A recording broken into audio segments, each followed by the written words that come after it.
NFL Network's Daniel Jeremiah on who he thinks the Browns starting quarterback will be.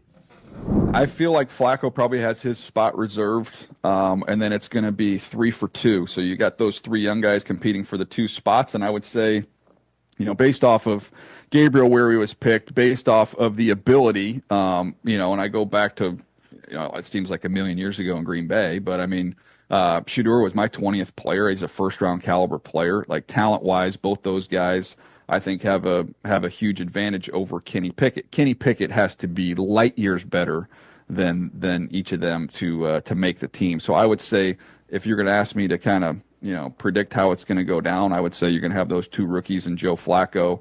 Kenny Pickett's going to have to be Superman to make the roster. And then when you look at it from that standpoint, to me, I think Joe Flacco is just in case they don't feel like they can be competent at the position, then you insert Joe. I think their week one starter is going to be, I think it's going to be one of those two rookies. I really feel that way. Really? Yeah, I'm surprised by that.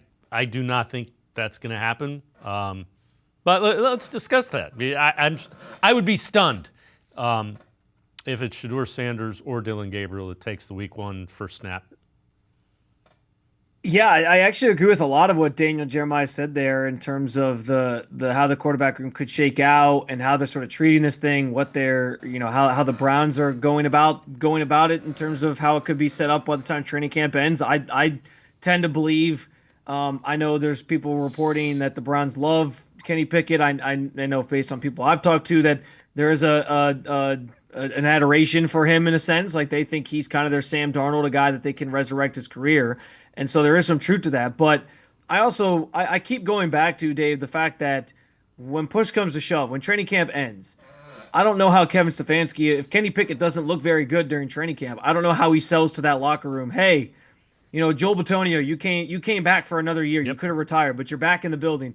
And Kenny Pickett didn't look very good, but you know what? We're going to start him anyway. Like, I just don't know how you sell that to this locker room. And I think this year, after a 3-14 season, Kevin Stefanski does have to be very careful about how he balances the locker room dynamics and how he sort of handles those things and that he doesn't lose his voice with that group. So for me, like, I think Flacco is light years ahead of all three of the other quarterbacks just because he knows the offense. He's comfortable here, all those different things. I think Pickett can maybe get there, and we've seen Pickett be a preseason darling before.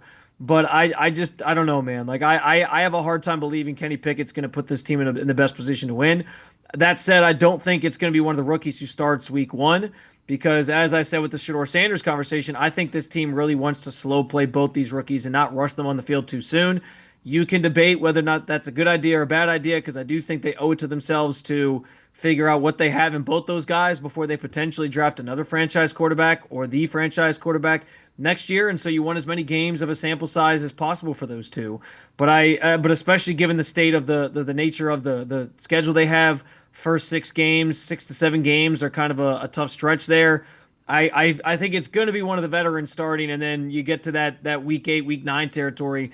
They start to consider, hey, maybe we need to start these rookies and see what they bring to the table, what they offer as we think about the future. Because I'm going to assume that the Browns don't have a very good record after those first 6 or 7 games as well.